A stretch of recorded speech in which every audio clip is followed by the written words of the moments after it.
storyteller, our third storyteller, is Althea Smith, retired science teacher and massage therapist. Welcome, Althea.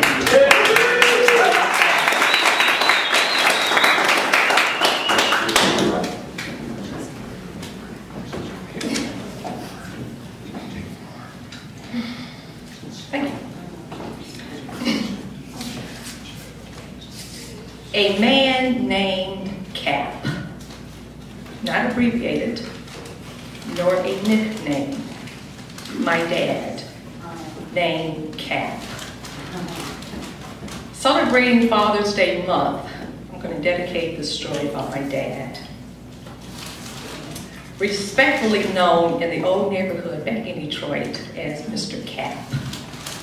A tall, handsome guy with a gold tooth.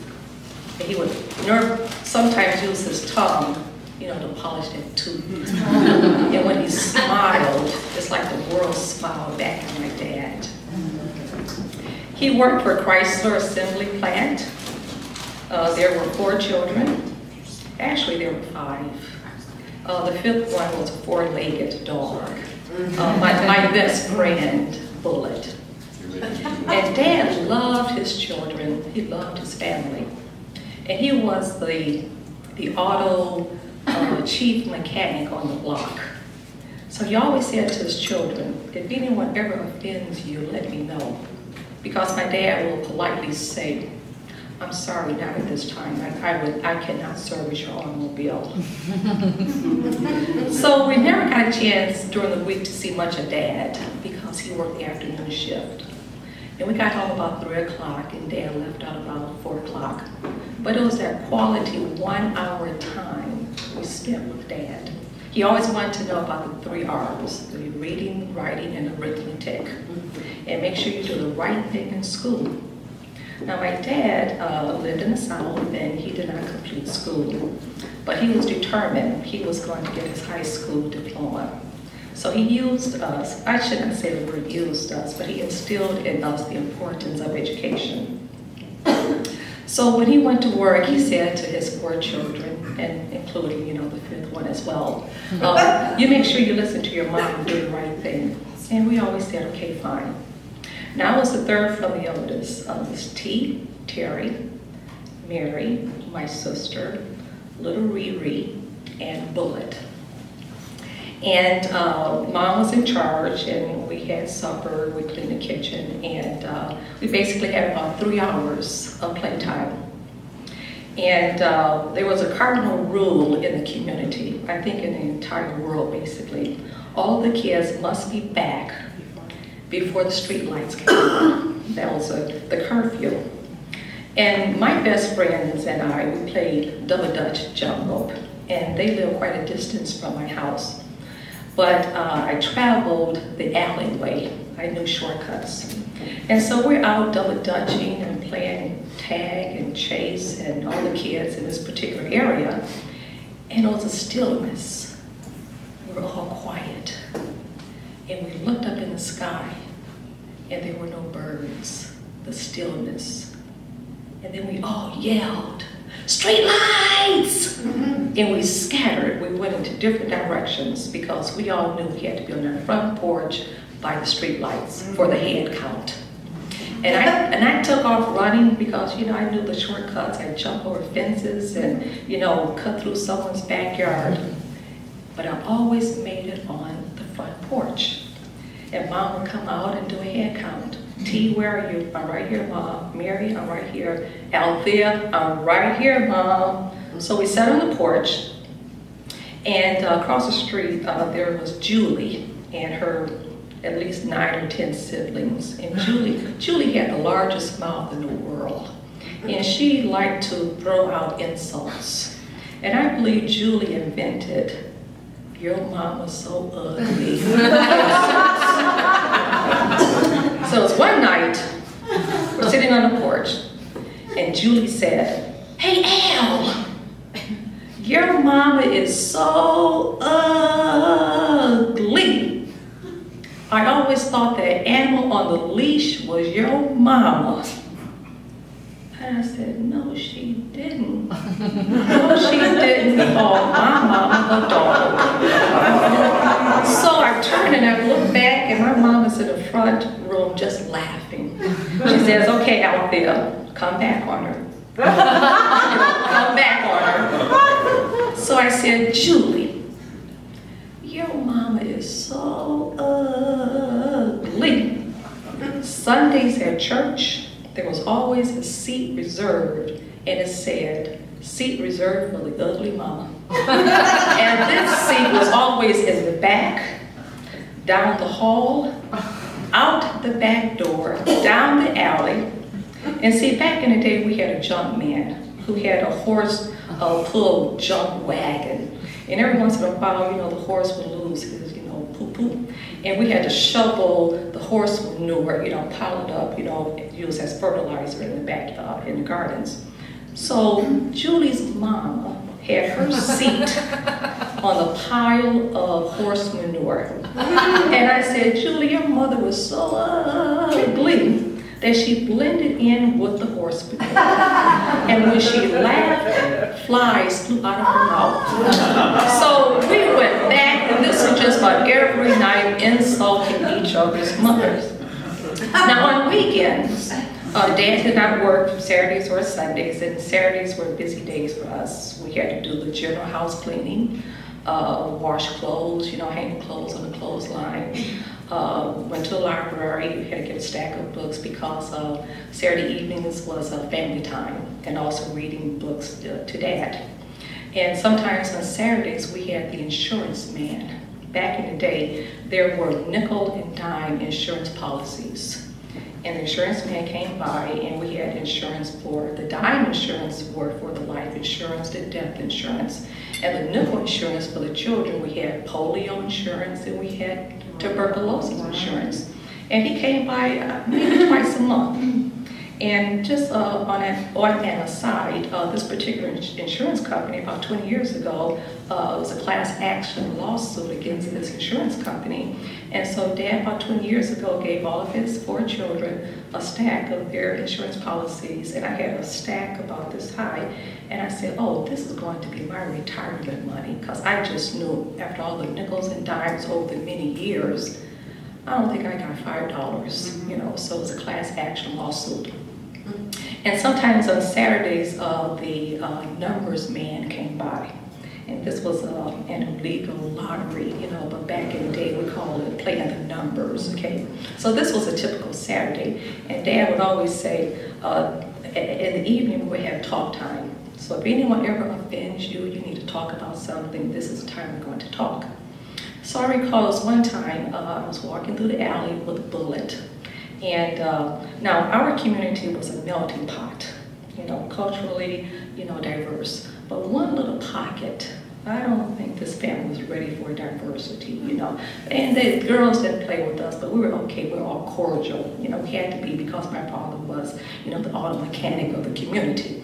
So I'm walking down the hall, walking down the alley, and these are the Anns, you know, Mary Ann, Patty Ann, Joanne, you know, the Anns, you know. And I'm walking down the alley with my dog, and one of the Anns called me a name. And I said, that name is totally unacceptable. My dad always told me the importance of a name.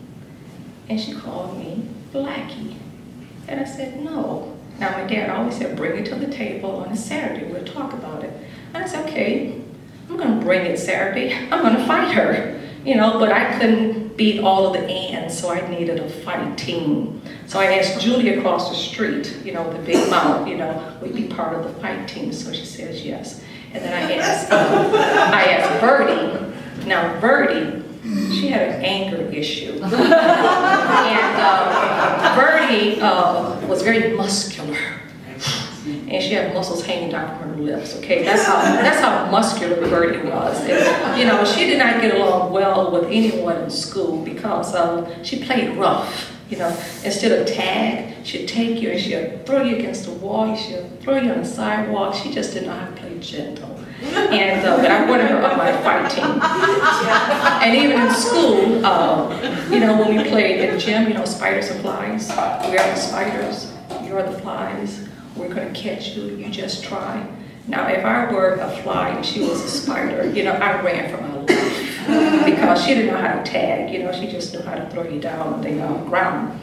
And don't let Verdi have a dodgeball. Now, back in the day, now, you know, today the dodgeballs are little foam balls. You're little, throw it, okay? But back in the day, a dodgeball was about the size of a basketball, and it was filled with sand, okay? So, you really had to dodge the ball. But when Verdi had the ball, it's like we all ran out the gym. We ran home, okay? So Saturday came, you know, we did our chores, you know, wash clothes, you know, clean the house, okay, Dad went to the shop, you know, Mom was doing her thing. And so Julie and Bertie came over, because we're gonna fight. I had to, you know, arm myself. So, but I needed some ammo. So we went to the backyard, we made some mud pies. Okay, so put the mud pies in the wagon, put the plastic over the mud pies, and we're walking down. And I also had my dog, he was part of the fight team as well. Because of my command, if I said bite, you know, he'll bite, okay? So Verdi was gonna fight, I was gonna fight, Judy was going to incite with her big mouth, and Bully was going to bite. So we're walking down the alley, and here comes Herb. Where you all going? I'm gonna tell Mr. Cap, you all are going to fight somebody. Because, you know, the kids on the block knew if Bertie was out the house without her mother, she was going somewhere to fight. So her knew we were going somewhere to fight. And so to keep her quiet, we had to make her part of the fight team. So now we're in the alley, we're behind the Ann's house. You know, they're outside playing, okay? And so it was Julie's turn, you know, to incite, to call them out. You know, talk about their mama, whatever, just call them out, okay? So anyway, she calls them out. We're in the alley now. So Herb's job was to throw the mud pies, okay? So he's throwing mud pies, we're fighting. I mean, Verdi took down 2 girls, you know, I'm telling you, we're just fighting, we're kicking. It was more like a mud wrestling, you know, instead of a fighting, because, you know, they had mud all over them. But I do remember saying to whomever called me Blackie, I said, now who's black? Because they were full of mud, and you see nothing but blonde hair, you know. So I went home, and I was so satisfied, and Dad, you know, he had heard about it, and we talked, and he says that your name comes from right here. And my father was such a gentle guy. He says, no matter what they call you, you are who you are from right here. And then he kind of looked at me. He was kind of proud to say, right on. So anyway, my dad, you know, being such a tall, handsome guy, every once in a while he and Mom would dress up and they would go to the juke joint, you know, and he would just strut his stuff with his gold tooth. And he called my mother his thick wife. You know, Mom was tiny, you know, but he called her thick, you know. And so Dad would say, Grandma's gonna watch you. And we said, no, not Grandma, because our grandma was very, very holy. You know, we couldn't do anything wrong because we were burned forever. You know, we had to go to church and sit next to Grandma. And so we really didn't want Grandma to watch us, you know, in the evenings, especially on weekends, because we could not throw insults across the street. Now, Grandma had this notion about her granddaughters. That we always had to wear clean underwear, okay? And because if we ever get rushed to the hospital and the doctors examine us, the doctors would know that we are clean girls because we have on clean underwear, okay? Whoa, okay? So, but Grandma always wore a long dress or long skirt, and we never saw Grandma's legs. We didn't know she had big legs, hairy legs, whatever, you know. She always had her Bible in her arm, had her red lipstick, you know. She called them ear screws, you know, and the wavy hair. But she was going to watch us that night. So I started thinking, okay, Grandma always said about the plain underwear. I'm just wondering, does Grandma wear clean underwear, you know? So now we had a chair. And, you know, you sat on the chair, you know, at your own risk, okay? I kind of unscrew some of the screws. You did? I did, because I wanted to know if Grandma had a plan. Okay. So, now, Riri, my little sister, she had a big mouth, you know, she says, well, I'm going to tell Grandma what you're doing. Now, with Riri, you had to pray her life to keep her quiet. I said, come here, Riri. Now, I'd actually open her mouth, and I said, I'll take my hand, and I'll take my hand down your mouth, down your throat, and I'll reach in and I'll snatch your stomach out. And you would carry your stomach around with you the rest of your life. Now, you keep quiet. So she put her thumb in her mouth, and we all sat around the circle of love. Okay?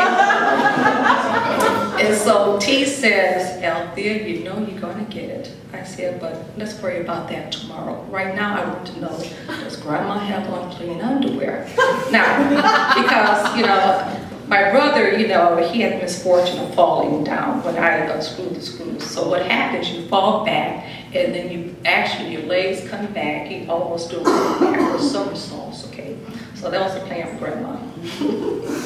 So anyway, we called her, and so Grandma, her Bible been told, she and my brother going like, oh boy. And Riri had her thumb in her mouth. And my sister going like, oh, we're gonna die. So anyway, it worked. Grandma sat down and she fell back. Her legs came all the way back.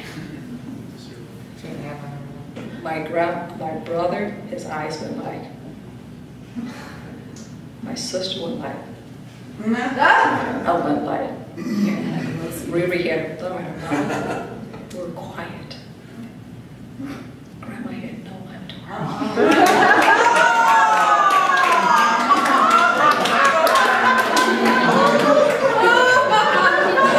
Grandma started crying. She says, God would never love you children anymore. They're going to come and take your children away. You are such bad children. So anyway, the next day, had a conversation with my father. And a very long conversation with the belt as well. So my dad, you know, he always said, you need to just slow your mind down. You know, you do much better in life, just slow your mind, just slow it down. But I remember one evening, my dad got a beat down, my mother. You know, she transformed herself into Muhammad Ali. It was like Joe Frazier, Muhammad Ali fighting, or the thrill of victory and agony of defeat. Because my dad was such a nice-looking guy, he was quite a flirt. So he was caught. You know, he was having an affair. You know, and that night my mother just threw down. I mean, it was just really terrible. I really felt kind of bad for Dad. You know, but you know, he never heard her back. You know, she broke all of Marvin Gaye's records. You know, because you know he would play the Marvin Gaye songs. You know, I guess that would remind him of his affair. And she broke the record player. And but my father never ever had a rendezvous, because often I would see the car parked in different parts of the alley. So as time went on, I grew up, and eventually we my siblings and I got married and we moved away. And I recall at around the age of 15, 16 years old, a bullet was killed, had his last bite, and he was killed as a result of that. Moved away, got married, and my dad is going to be 90 this year. Wow. And my mom is going to be 80 years old, and he's had quadruple bypass surgery from years of smoking, and my mother has Alzheimer's. And I remember some weeks ago we were talking, because as a teacher in Detroit, often I would invite him on field trips, but he remembered a field trip. He said, you remember that field trip you took me on, and we went down into the International Salt Mine in Detroit? And I said, yes. And I just heard the number 57. And he kept saying 57, but perhaps he was saying something else, but I just heard the number 57. And I said, no, Dad, it wasn't in 1957. He said, I know it wasn't in 1957. It was 57 degrees down in that mine, and we went on the field trip during the month of January. And I paused, and I said, he remembers. And often he asked me about the times when grandma fell on the chair. You know. He asked me about the time I had that fight with the mud pies and that no good for nothing lazy dog bullet. You know, he remembers. And this is a guy named Cap, you know, known on the block as Mr. Cap, my dad. And I'm dedicating this story about my dad named Cap.